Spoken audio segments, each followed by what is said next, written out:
अस्सलाम वालेकुम। Welcome to the seventh lecture of ACCF 6। Last time जो हम पर्सनल अलाउंस को डिस्कस कर रहे थे लास्ट लेक्चर में, उसमें हमने देखा था कि पर्सनल अलाउंस की लिमिट क्या थी, जो कि 12,500 पाउंड की थी।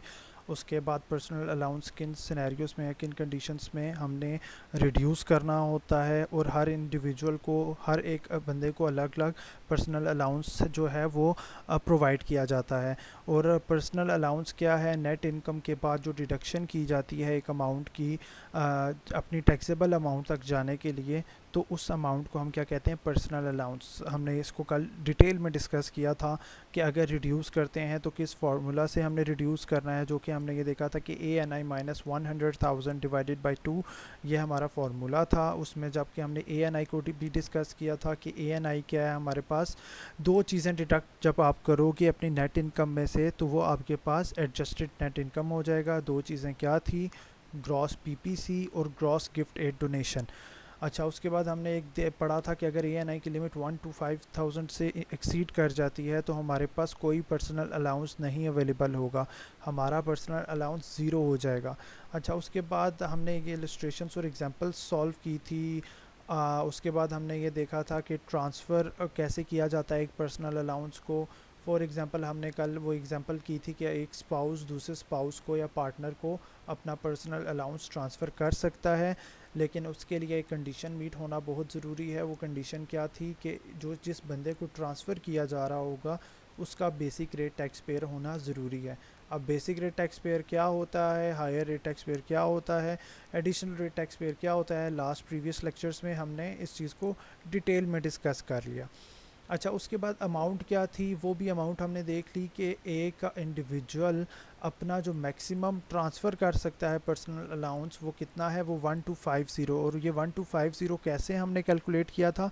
ये 12,500 का 10% लिया था। तो ये अमाउंट जो है, कल हमने जो एग्जांपल की थी उसमें हस्बैंड वाइफ का सिनेरियो हमने डिस्कस किया था कि एक अगर वाइफ के पास remaining unused personal allowance for example वो 5,000 है, लेकिन वो जो ट्रांसफ़र कर सकती है वो 1250 ही कर सकती है, यानी कि 12,500 का 10% ही वो ट्रांसफ़र कर सकती है। और जिसको जो हस्बैंड है वो कितना रिसीव कर सकता है? वो 1250 का 20% as an tax credit use करेगा। टैक्स क्रेडिट से मुराद क्या है? वो टैक्स लाइबिलिटी को रिड्यूस करेगा। वो जो हस्बैंड है वो 1250 से अपना पर्सनल अलाउंस इंक्रीज़ नहीं कर रहा, वो बल्कि 1250 का 20% जिसको टैक्स क्रेडिट होगा वो क्या करेगा? टैक्स लाइबिलिटी में से लेस कर देगा। तो जो कि अमाउंट हमारे पास बनती है 250 पाउंड। इसको कल हमने डिटेल में देखा था। उसके बाद साथ ही हमने एक इलेक्शन के बारे में डिस्कस किया था कि हमें एक इलेक्शन भी इसके लिए करना पड़ता है कि हम वो इलेक्शंस क्या, किस चीज़ के लिए इलेक्शन करना पड़ेगा कि हमने अपना अनयूज पर्सनल अलाउंस ट्रांसफ़र करना है। तो इसकी इलेक्शन की जो डेट थी वो क्या होती थी कि 4 साल के अंदर अंदर आपके टैक्स ईयर ख़त्म होने से पहले आपने क्या करना है? अपना इलेक्शन करना है। उसके बाद ये इलस्ट्रेशन की थी। अच्छा, आज आज का टॉपिक क्या है? आज का टॉपिक है कि हमारी टोटल इनकम में से डिडक्शंस क्या हैं। देखें, जब हम इनकम टैक्स का परफॉर्मा जब हमने बनाया था तो टोटल इनकम का जब कॉलम था, टोटल इनकम कॉलम में से हमने दो चीज़ें डिडक्ट की थी। किधर गया? हाँ, टोटल इनकम में से हमने क्या दो चीज़ें लेस की थी? क्वालिफाइंग इंटरेस्ट, और दूसरी चीज़ जो हमने डिडक्ट की थी वो थी अदर ट्रेडिंग लॉस रिलीफ। ठीक है, ये दो चीज़ें हमने अपने टोटल इनकम में से लेस की थी। अच्छा, ये अब उन डिडक्शंस की बात कर रहा है कि क्वालिफाइंग इंटरेस्ट और अदर ट्रेडिंग लॉस रिलीफ्स, थोड़ा सा डिटेल में आपको बता रहा है कि ये क्या चीज़ें हैं।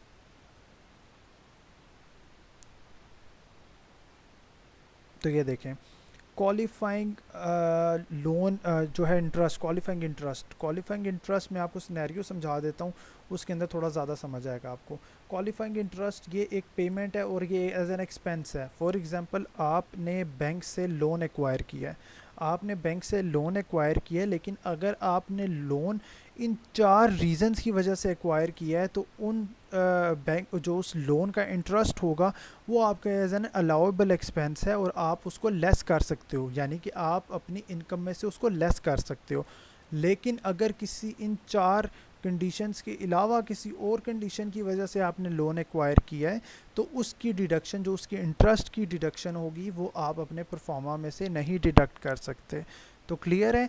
तो अब अच्छा, अब इसकी ये चार कंडीशंस क्या क्या हैं, चार कंडीशंस देखें कि अगर तो आपने लोन परचेज़ किया है कोई एसेट बाय करने के लिए अपने बिजनेस के अंदर, ठीक है, तो आपने क्या करना है उसके, और उसको एसेट को बाय करने के लिए आपने अपने बिजनेस में यूज़ करना है एसेट को, तो फिर क्या है, अगर आपने उस वजह से लोन लिया है तो उसका कोई इंटरेस्ट आप पे कर रहे हो तो वो क्या है, एज एन अलाउेबल एक्सपेंस, और आप लेस कर सकते हो।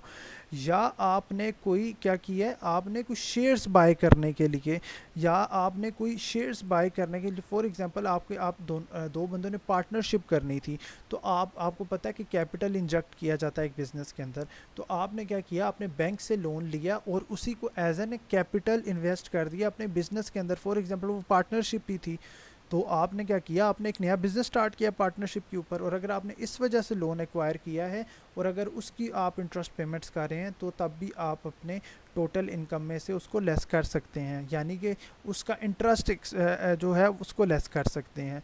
अच्छा, तीसरी चीज़, on a loan to purchase plant and machinery by an employee if used for the performance of duties। For example मैंने जब ये आपको लास्ट टाइम भी यही एग्जांपल दी थी कि अगर एक एम्प्लॉई है, उसने लैपटॉप परचेज़ किया, लोन लिया बैंक से और उस पैसों का उसने लैपटॉप परचेज़ किया, क्योंकि लैपटॉप जो था उसके लिए बहुत ज़रूरी था ताकि वो अपना काम कर सके ऑफिस के अंदर, तो उस लोन की जो उसने इंटरेस्ट पे किया होगा वो उस चीज़ को भी as an allowed expense treat करेगा और वो अपने इनकम में से उसको लेस कर सकता है, ठीक है।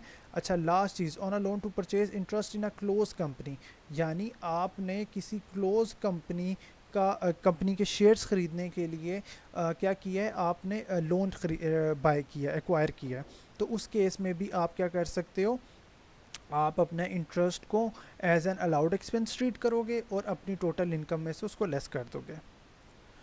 तो क्लियर है कि क्वालिफाइंग इंटरेस्ट में क्या क्या चार चीज़ें आ गई। क्लोज कंपनी क्या होता है, मज़ीद डिटेल में जाके पढ़ेंगे, ऑल्दो ये आपको प्रोवाइडेड होगा क्वेश्चन में।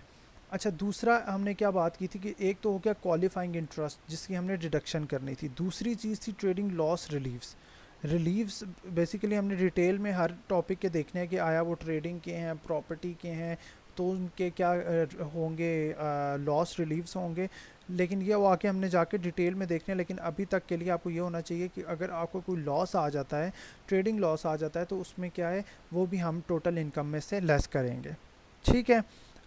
अच्छा, अब आगे आ जाती है बात गिफ्ट एड, जो कि हमने गिफ्ट एड कंट्रीब्यूशन जो चैरिटी को हमने पढ़ी थी ऊपर एएनआई के, जब हम टॉपिक डिस्कस कर रहे थे। उसके बाद साथ ही हमने क्या करना है, पीपीसी पर्सनल पेंशन कंट्रीब्यूशन, ये जब आप इसके अंदर अपनी पेमेंट करते हो या इन्वेस्ट करते हो तो आपको फ़ायदा किस किस तरीके से हो सकता है, यानी आपको क्या एडवांटेज है। देखो, हर चीज़ का ना एडवांटेज है। जब आप कोई कहीं जगह इन्वेस्ट कर रहे हो तो आपको टैक्स वालों ने, एचएमआरसी वालों ने कोई ना कोई फ़ायदा भी बताया हुआ है। अब जाहिर सी बात है, चैरिटी एक गुड सिंबल समझा जाता है। अब इसी चीज़ को प्रमोट करने के लिए एचएमआरसी वालों ने आपको एक रिलीफ प्रोवाइड किया हुआ है। अच्छा, अब वो रिलीफ किस कंडीशन में या किस तरीके से वो सामने आएगा, देखें, तीन बेनिफिट्स हैं जो आपके सामने यानी कि आएंगे। फॉर एग्जांपल क्या है, आप जो गिफ्ट एड डोनेशन करोगे, फॉर एग्जांपल आपने 1000 की क्या करनी है, आपने चैरिटी करनी है, यानी कि गिफ्ट एड डोनेशन देना है।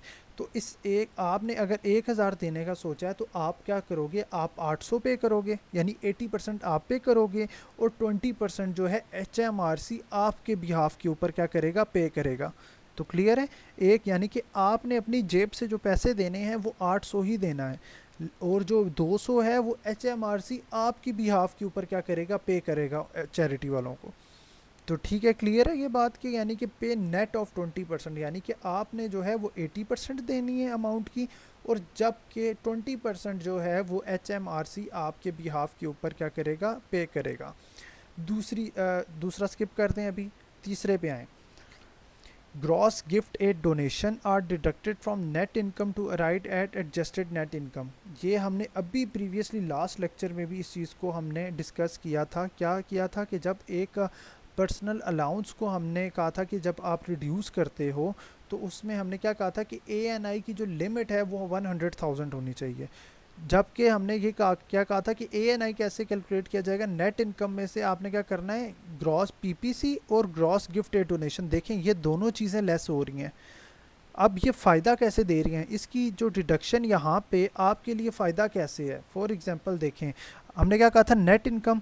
नेट इनकम अगर एक इंडिविजुअल की 1,10,000 है, बात को समझिएगा, ये देखें 1,10,000 अगर उसकी क्या है नेट इनकम है, और उसने कोई चैरिटी नहीं की, यानी कि पीपीसी में उसने कंट्रीब्यूशन नहीं की, तो यही इसकी क्या हो जाएगी, ये इसकी एएनआई हो जाएगी। क्यों एएनआई हो जाएगी, क्योंकि हमारे पास जो है ग्रॉस पीपीसी और जो ग्रॉस लेस और क्या होती है ग्रॉस गिफ्ट एड डोनेशन, ये हमारे पास ज़ीरो ज़ीरो थी। इस वजह से जो हमारे पास एएनआई आया है वो कितना है, वो 110,000 है। ठीक है। अच्छा, ये केस हो गया सिनेरियो वन, सिचुएशन वन, जिसके अंदर आपने कोई उससे क्या कहते हैं, कोई नहीं पे किया, कोई चैरिटी नहीं दी, कोई कुछ नहीं दिया। तो अच्छा, ये एएनआई आप देखें 110 होगी, तो इसका फैक्ट क्या आएगा, हमने अपने पर्सनल अलाउंस को रिड्यूस करना है। पर्सनल अलाउंस कितने से रिड्यूस होगा, 110,000 को क्या करना है, लेस करना होता है, एएनआई माइनस 100,000। ठीक है, और इसको क्या कर देते हैं, डिवाइडेड बाय 2 करवा देते हैं। तो हमने अपने पर्सनल अलाउंस को क्या करना है, 5,000 से रिड्यूस करना है। तो हमारे पास अवेलेबल पर्सनल अलाउंस कितना होगा, जो कि होगा 12,500, उसमें से लेस कितना कर देना है हमने, 5,000। तो हमारे पास इस सिचुएशन में हमारे पास जो पर्सनल अलाउंस होगा वो 7,500 की लिमिट अवेलेबल होगी। क्लियर है, ये सिचुएशन वन है। क्लियर है, यानी कि हम पीछे यही चीज़ डिस्कस करते हुए आए हैं। अब सिचुएशन टू क्या है,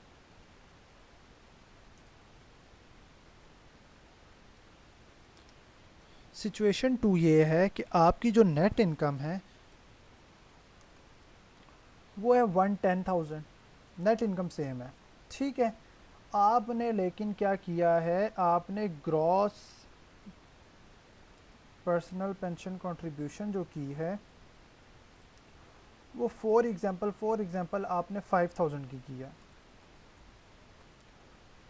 और आपने कोई चैरिटी भी साथ ही साथ आपने क्या की है, चैरिटी भी पे की है, गिफ्ट एड डोनेशन आपने पे की है। फॉर एग्जांपल वो क्या की है, आपने 5,000 की पे की है।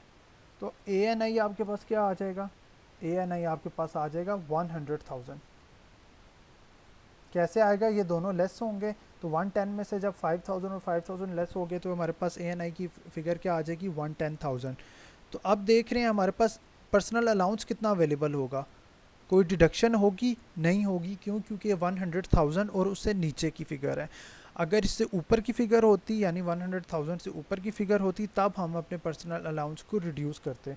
तो हमारे पास अवेलेबल पर्सनल अलाउंस कितना होगा, 12,500।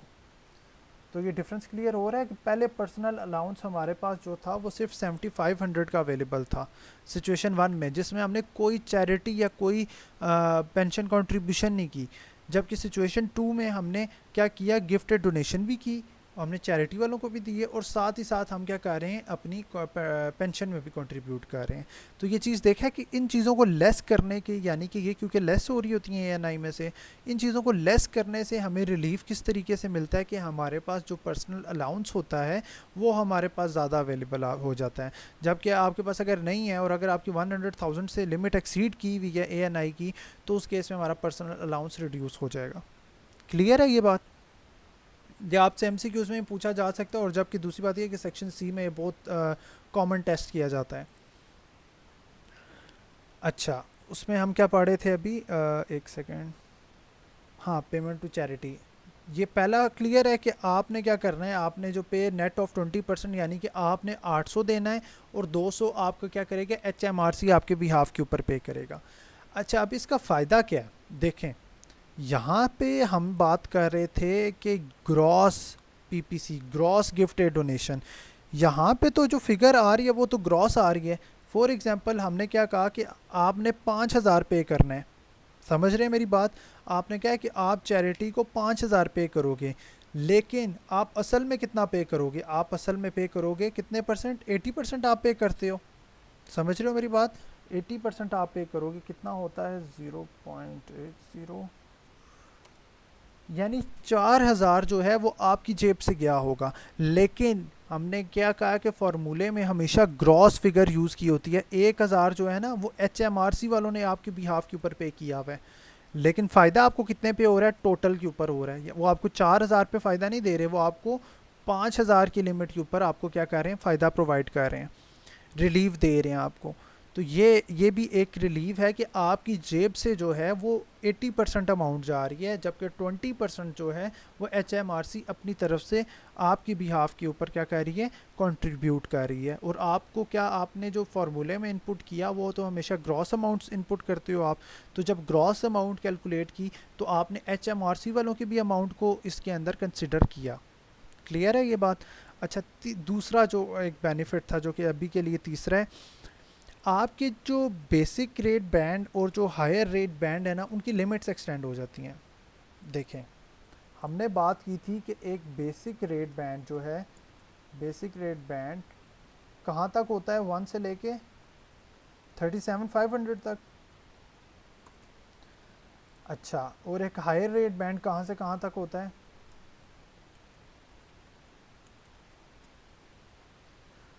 37,501 से लेके किधर जाता है, 150,000 तक।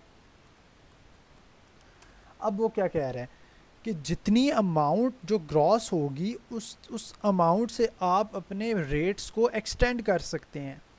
फॉर एग्ज़ाम्पल हमने यहाँ पे क्या बात की थी, आप ये देखें क्या है कि आपका जो है, अगर आपने कोई 1000 की, हम यहाँ पे एक बात कर रहे थे कि अगर आपने 1000 कंट्रीब्यूट करने, लेकिन आपकी जेब से गया कितना होगा, 800, और जो 200 है वो आपके किसके भी HMRC वालों ने आपके बिहाफ के ऊपर क्या किया होगा, पे किया होगा। अब इस 1000 से क्या करना है, आपने अपने बेसिक रेट बैंड और हायर रेट बैंड के जो लिमिट्स हैं उनको एक्सीड कर देना है, एक्सटेंड कर देना है। कैसे, 37,500 था तो अब 37,500 के अंदर आपने क्या करना है, 1000 ऐड कर देना है। समझ आ रही है बात की? तो हमारे पास न्यू लिमिट क्या आ जाएगी, हमारे पास जो न्यू लिमिट आएगी वो आएगी 1 से लेके 38,500 तक की जो फिगर होगी वो हमारे पास क्या होगी, basic rate band tax payer में जाएगी। ऐसे ही 38,501 से लेके क्या होगा, 151,000 तक की जो अमाउंट होगी वो एक हायर रेट टैक्स पेयर होगी। तो ये आपको फ़ायदा कैसे दे रहा है, देखो ये फ़ायदा ऐसे दे रहा है कि 37,500 तक की जो लिमिट थी उसके ऊपर क्या रेट अप्लाई होना था, वो 20% रेट अप्लाई होना था। अगर एक इंडिविजुअल की जो इनकम है वो 38,000 है तो 1000 की जो लिमिट है वो कितने पे टैक्स होनी थी, 40% पे। क्लियर है बात की? लेकिन अगर वो साथ ही साथ कहीं चैरिटी या ग्रॉस पीपीसी कंट्रीब्यूशन करता है तो क्या होगा कि उसकी जो बेसिक रेट बैंड और हायर रेट बैंड है वो एक्सटेंड हो जाएंगे। अब मैंने आपको मिसाल दी थी कि एक इंडिविजुअल की जो इनकम है वो 38,000 है, ठीक है। अब 37,500 तक तो हमने बात की कि क्या था कि जी वो एक बेसिक रेट टैक्स पेयर था, उसके ऊपर 20% लगना था। अब 500 जो था वो क्या होना था, 40% उसके ऊपर लगना था रेट। लेकिन जब हमने अपने बैंड्स को एक्सटेंड किया है तो अब आप देख रहे हैं कि वो किस अमाउंट से एक्सटेंड हुए हैं, 1000 से एक्सटेंड हुए हैं। तो अब जो हमारी न्यू लिमिट है वो 38,500 है और 38,000 क्या आ रहा है, एक विद इन द लिमिट आ रहा है। तो हमने क्या करना है, सारे के सारे 38,000 के ऊपर क्या करना है, 20% का रेट अप्लाई करना है। तो अब ये देख रहे हैं कि जो पहले की जो 500 की अमाउंट जो 40% पे टैक्स होनी थी वो भी अब 20% के ऊपर क्या हो रही है, बेसिक रेट बैंड के अंदर फॉल कर रही है और उसके ऊपर लो टैक्स रेट अप्लाई हो रहा है। तो ये एक रिलीफ क्लियर है कि किस तरीके से एक रिलीफ, यानी कि हमें क्या क्या हमारे पास रिलीफ्स प्रोवाइड किए गए हैं। 3 रिलीफ्स हैं। आपने क्या करना है, पे नेट ऑफ 20%, फॉर एग्जांपल आपने 80% पे किया और HMRC ने 20% पे किया। ग्रॉस अमाउंट से आपने क्या करना है, अपने बैंड्स को एक्सटेंड कर देना है। आपने बेसिक रेट बैंड को और हायर रेट बैंड को क्या कर देना है, एक्सटेंड कर देना है। तीसरा बेनिफिट हमने क्या डिस्कस किया था कि आपकी जो डिडक्शन के लिए ये दोनों चीज़ें अकाउंट फॉर की जाती हैं। वो कहाँ पे अकाउंट फॉर की जाती हैं, वो पर्सनल अलाउंस की डिडक्शंस के टाइम पे हमने वो चीज़ को पढ़ा था। इलस्ट्रेशन के ऊपर आ जाए जल्दी से। Illustration, Ellie has a trading profit of 60,000। क्या हमारे पास, हमने क्या कहा था, सबसे पहले आइडेंटिफाई करो कि कितनी टाइप्स की इनकम है और कौन सी इनकम है। ट्रेडिंग प्रॉफिट आया हमारे पास 60,000 का, ठीक है। 60,000 का ट्रेडिंग प्रॉफिट आ गया and he paid 2400 to charity under the gift aid system. अब आप देख रहे हो कि उसने 2400 की जो चैरिटी है ना वो आप उसने पे की है। Show the tax benefit of this donation, वो पूछ क्या रहा है कि आप मुझे बताओ कि क्या बेनिफिट हैं इसके। सबसे पहली बात, अब इस 2400 उसने वो पे किया है, एली ने जो किया है वो 2400 पे किया है। लेकिन जब मैंने क्या कहा था कि आप परफॉर्मर में हमेशा गिफ्ट जो ग्रॉस लेके जाओगे अमाउंट को, अब इस 2400 को क्या किया कि 2400 80% है। ये देखें बेनिफिट वन क्या है, 2400 जो है वो 80% है, जबकि इसका जो हम 20% लेंगे वो 600 जो होगा वो HMRC जो है वो कंट्रीब्यूट करेगी। तो क्लियर है, जो एट द एंड रिजल्ट होगा ना, जो हमारे पास जो एक ग्रॉस गिफ्टेड डोनेशन होगी वो 3000 की अमाउंट हो जाएगी। 2400 प्लस 600, ये 80-20 का रूल अप्लाई हुआ है सीधा सीधा। अच्छा, दूसरा बेनिफिट हमने क्या डिस्कस किया था कि हमने अपने बेसिक रेट बैंड और हायर रेट बैंड को क्या कर देना है, एक्सटेंड कर देना है। अब देखो 37,500 की जो एक लिमिट होती है हमारे पास बेसिक रेट बैंड की होती है, अब हमने एक्सटेंड कितने से करना है, हमने 2400 से एक्सटेंड नहीं करना, हमने किस से एक्सटेंड करना है, हमने 3000 से एक्सटेंड किया अपने बैंड्स को। तो हमारे पास जो न्यू लिमिट्स आ गई हैं बेसिक रेट बैंड की वो क्या आ गई है, 40,500। अच्छा, और जो हायर रेट बैंड की भी क्या आ जाएगी, 150,000 के अंदर 3000 ऐड कर दोगे तो आपके पास जो है 153,000 की न्यू लिमिट आपके पास आ जाएगी। तीसरी चीज़ हमने क्या पढ़ी, तीसरी चीज़ हमने ये पढ़ी थी कि वो a while calculating the ANI जो है वो चीज़ लेस हो जाएगी।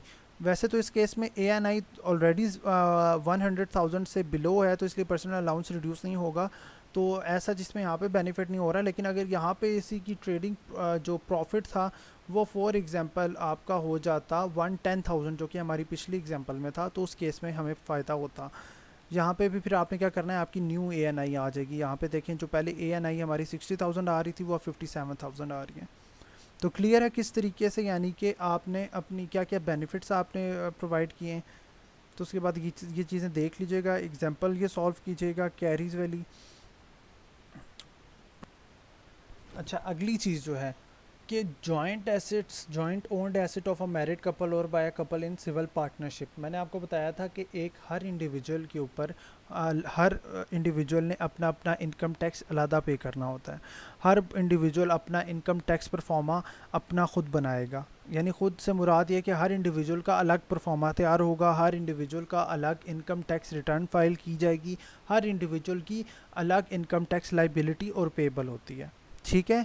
अच्छा, लेकिन अगर आपकी सिविल पार्टनरशिप या आपका कोई मैरिड कपल है, यानी कि आपने एक घर लिया हुआ है, फॉर एग्जांपल आपका एक घर है और उस घर पे आप मियाँ बीवी ने एक घर लिया हुआ है और वो रेंट आ रहा है उस घर से, तो आप किसका वो रेंट कंसिडर करोगे, आप हस्बैंड का करोगे या आप वाइफ का करोगे। तो आपने जो रेंट आ रहा है उसको 50-50 स्प्लिट कर लेना है। फॉर एग्जांपल 4,000 का अगर रेंट आ रहा है आपको, तो आपने क्या करना है, हस्बैंड का जब इनकम टैक्स परफॉर्मा बना रहे होगे तो प्रॉपर्टी इनकम में आपने 2,000 लिखना है। वाइफ का जब आप इनकम टैक्स परफॉर्मा बना रहे होगे तो आपने उसमें भी 2,000 लिखना है। आपने ये नहीं करना कि हस्बैंड का आ रहा है तो आपने 4,000 उसके ऊपर लिख दिया, आपका अगर वाइफ का आ रहा है तो आपने सारा का सारा क्या किया, हस्बैंड के ऊपर लिख दिया। तो ये समझ रहे हैं कि आपकी 50-50 में ये स्प्लिट होती है आपकी इनकम अगर आपका कोई जॉइंट एसेट है। क्लियर है। अच्छा, उसके बाद ये रेशो फिक्स नहीं है। अगर आप फॉर एग्जांपल अगर किसी रेंट कोई घर है वो है ही सिर्फ हस्बैंड के नाम, ठीक है, तो फिर तो वो उसमें 100% जो ओन है वो हस्बैंड ही कर रहा है, लेकिन उसमें फिर क्या आपने ये स्प्लिट नहीं करना। ये रेशो चेंज भी हो सकती है, लेकिन उसके लिए आपने क्या करना है, आपने HMRC वालों को क्लेम भी करना है, HMRC वालों को बताना है आपने कि हमारी रेशो चेंज है। अगर नहीं बताएंगे तो वो 50-50 रूल वाला अप्लाई होना चाहिए, अगर नहीं करेंगे तो HMRC आपके ऊपर फाइन कर सकते हैं। अच्छा, उसके बाद हम बात कर लेते हैं child benefit income tax charge. Child benefit मैंने आपको अभी बताया कि हर बंदे ने अपना टैक्स पे करना है। क्लियर है। अच्छा, चाइल्ड बेनिफिट ये एक स्कीम होती है, ये गवर्नमेंट जो होती है उधर की वो हमें बेनिफिट प्रोवाइड कर रही होती है इन UK। ठीक है, ये एक स्कीम होती है तहत के, यानी कि अगर आपके एक चाइल्ड की लिमिट इतनी है, एज लिमिट, तो हम आपको क्या है कुछ पैसे देंगे उसकी ग्रोथ के लिए या उसकी तरबियत के लिए। तो अच्छा, वो आपका ऐसा ना बेनिफिट होगा। अच्छा, child benefit is a tax free benefit payable to parents. कोई टैक्स बेनिफिट, उसके ऊपर कोई टैक्स नहीं आता। ठीक है, ये बात समझने वाली है कि जब एक चाइल्ड बेनिफिट दिया जाता है तो उसके ऊपर कोई टैक्स नहीं आएगा।